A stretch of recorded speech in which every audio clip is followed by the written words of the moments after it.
کل ایک عرب دوست نے، ایک عرب مسلمان تھا، واقعہ سنا رہا تھا، کہتا ہے کہ ایک شخص کو مسلسل خواب آنے لگا کہ اپنے ہمسائے کو عمرے پر لے کر جاؤ۔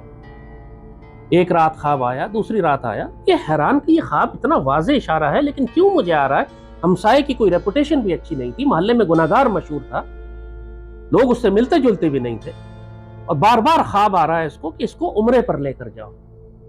اس نے اپنے ایک عالم دوست سے پوچھا، اس نے کہا بات واضح ہے، کوئی حکم ہے، کوئی راز ہے؟ نہیں جانتے، حکم تجھے بار بار آ رہا، جاؤ اس کو عمرے پہ لے جا اپنے ساتھ۔ وہ اس دوست کے پاس گیا، ہمسائے کے پاس گیا، کہتا ہے میں تجھے عمرے پہ لے جانا چاہتا ہوں، مجھے خواب آیا ہے، مجھے حکم ہوا ہے تجھے عمرے پہ لے کے جا۔ وہ کہتا ہے مجھے عمرے پہ جا کے کروں گا میں کیا؟ مجھے نہ نماز آتی ہے، نہ میں نے کبھی عمرہ کیا ہے، نہ میں نے حج کیا ہے، مجھے تو آتا بھی کچھ نہیں، تو مجھے کیا کرے گا لے جا کے؟ کہتا ہے میں سب سکھاؤں گا تجھے، بس تو چل میرے ساتھ، مجھے حکم ہوا ہے تجھے لے کے جانا۔ وہ کہتا ہے میں اس کو عمرے پہ ساتھ لے گیا، عمرے پہ ساتھ لے گیا، اس کو احرام پہنایا، اس کو وضو کرنے کا طریقہ سکھایا، اس کو نماز سکھائی۔ جب خانہ کعبہ کا طواف شروع کیا تو وہ خانہ کعبہ کی دیوار کے ساتھ بیٹھ گیا، جا کے طواف کرنے کے بعد اس نے عمرہ مکمل کیا، خانہ کعبہ کی دیوار کے ساتھ بیٹھا، جب میں نے ہاتھ لگایا تو اس کی روح نکل چکی تھی، وہیں انتقال کر چکا، وہیں اس کو کفن دفن کیا اور اس کو مکے میں ہی دفن کر دیا۔ یہ حیران تھا کہ مالک یہ راز کیا ہے۔ واپس آیا، کہتا ہے میں اس کی بیوی کے پاس گیا، میں نے پوچھا تجھے اس کا راز معلوم ہوگا، کوئی بات تو ہے کہ اس کے ساتھ یہ معاملہ ہوا؟ محلے میں تو بہت مشہور تھا کہ یہ گناہگار آدمی ہے اور اس کو موت ایسی نصیب ہوئی کہ دنیا رشک کرتی ہے کہ کاش ہمیں ایسی موت نصیب ہو جائے۔ تو اس کی بیوی کہتی ہے کہ واقعی تیری بات ٹھیک ہے کہ یہ کوئی بھی نیک کام نہیں کرتا تھا، دنیا میں مگن تھا، غافل تھا، مگر ایک کام یہ کرتا تھا کہ محلے میں ایک بیوہ بوڑھی عورت تھی اور اس کے بہت ہی چھوٹے پوتے پوتیاں تھیں جن کی وہ کفالت کرتی تھی، یہ ان کی خدمت کرتا تھا، اس نے ان کے گھر کا خرچ اٹھایا ہوا تھا، یہ ان کی ذمہ داریاں پوری کرتا تھا، اور وہ بوڑھی عورت صرف ایک دعا دیتی تھی اس کو کہ اللہ تیرا خاتمہ ایمان پر ہے، اللہ تجھے حسن خاتمہ نصیب فرما، بس یہ تھا۔ تو جب اس کے جانے کا وقت آیا تو اللہ نے اس کو حسن خاتمہ نصیب کر دیا۔ تمہیں کوئی 40 سال چلا کرنے والے بابوں کی ضرورت نہیں ہے، تمہارے محلے میں چاروں طرف یہ بابے پھیلے ہوئے ہیں، غریب مسکین مسلمانوں کی دعائیں لو، ان کی خدمتیں کرو، اور بے لوث ہو کے کرو، کاروبار نہ کرو۔ لاکھوں لوگ فلسطین کے لیے، ہزاروں لوگ فلسطین کے لیے تحفے بھجوا رہے ہیں، خلوص سے بھجوا رہے ہیں، پیار سے بھیج رہے ہیں، کوئی اجر کی توقع نہیں کرتے، ان کا اجر ان کو رب دینے والا ہے۔ اس وقت فلسطین کے مسلمانوں کی کفالت کرنا، اس وقت ان کو پانی پلانا، ہمارے گھر میں پانی ویسے ہی آ رہا ہوتا ہے، اگر ٹینکر سے بھی خریدنا پڑے تو 2-3 ہزار کا ٹینکر مل جاتا ہے۔ میں نے غزہ میں فلسطینی مسلمان سے پوچھا کہ تمہارے یہاں ٹینکر کتنے کا ملتا ہے پانی کا؟ اس نے بتایا پاکستانی کرنسی میں 1.5 لاکھ روپے کا ایک ٹینکر ملتا ہے پانی۔ اللہ اکبر وللہ الحمد۔ 1.5 لاکھ روپے کا ایک پانی کا ٹینکر جو کئی ہزار فلسطینیوں پہ تقسیم ہوتا ہے، سب کو مشکل سے آدھی آدھی بالٹی ملتا ہے پانی، اور پھر پتہ نہیں کہ آئندہ کتنے دنوں کے بعد دوسرا ٹینکر نے آنا ہو، وہ بھی اگر مسلمانوں نے پیسے بھجوا دیے ہوں ان کے لیے۔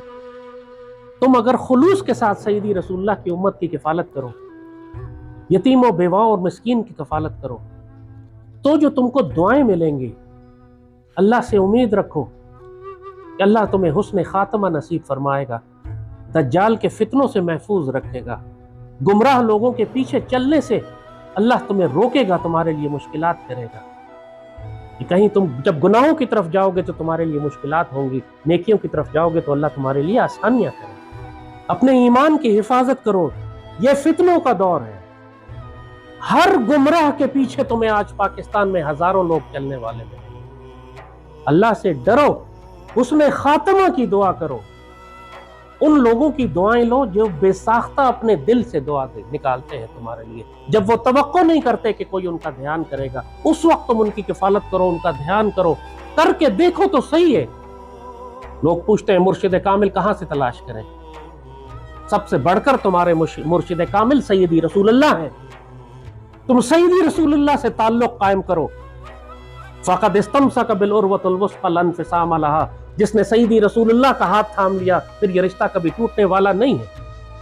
اور اگر تم سیدی رسول اللہ تک نہیں پہنچ پاتے تو اللہ کے ان بندوں کو تلاش کرو جو سیدی رسول اللہ کا ادب اور محبت کرتے ہیں اور ان سے تعلق رکھتے ہیں، جن کے پاس بیٹھ کے تم کو سیدی رسول اللہ کا ادب آپ سے محبت، آپ کے پیار، آپ کی خدمت سمجھ آتی ہے۔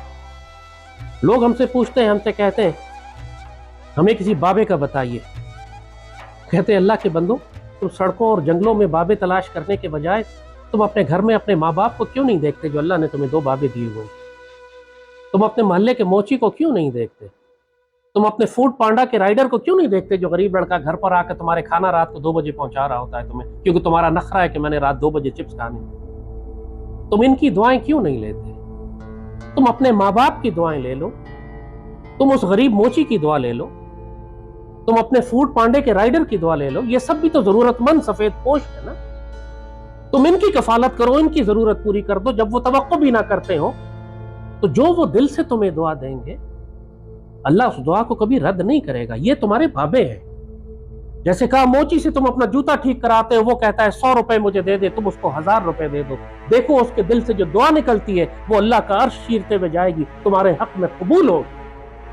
رات کو 2 بجے جو ایک لڑکا تمہارے گھر کھانا ڈیلیور کرنے آتا ہے، تم نے 2000 روپے کا کھانا منگوایا، تم اس کے ہاتھ میں 1000 روپے ایکسٹرا رکھ دو، کہو بیٹا اپنے ماں باپ کے لیے کچھ پھل اور تحفہ لے جانا، اس کی آنکھوں میں جو آنسو آئیں گے نا وہ اللہ کا عرش چیرتے ہوئے جائیں گے۔ ایسا کر کے تو دیکھو۔ ہر وقت ہر جگہ پیسوں کا حساب نہیں کرتے۔ یہ ساری بیماریاں اور فتنے، ان کا ایک بہت بڑا علاج یہ ہے کہ اللہ کی راہ میں کثرت سے اپنے مال کو خرچ کرو۔ اگر تمہارے پاس مال نہیں ہے تو کثرت سے خدمت کرو۔ ماں باپ کو تمہیں پیسے دینے کی ضرورت نہیں ہے، ان کی ادب سے محبت سے خدمت کی جاتی ہے۔ ان کے پاؤں دباؤ، ان کا سر دباؤ، ان کو کھانا لا کے دو، ان کو پانی لا کے دو، ان کو چائے پلاؤ، ان کو کمپنی دو۔ بزرگوں کو کمپنی چاہیے ہوتی ہے، کوئی ہمارے ساتھ بیٹھ کر ہم سے باتیں کرے، ان کے ساتھ وقت گزارو۔ وہ ماں باپ کبھی بد دعا نہیں دیتے، لیکن اگر ان کا دل دکھا ہوا ہو تو تم اپنے اوپر رحمت کے دروازے بند کروا لیتے ہو، تمہیں پتہ بھی نہیں چلتا۔ اور ماں باپ اگر تم سے خوش ہو تمہاری کسی ادا سے تو اللہ اپنے عرش کے سارے دروازے رحمت کے تمہارے لیے کھول دیتا ہے، تم کو پتہ بھی نہیں چلتا۔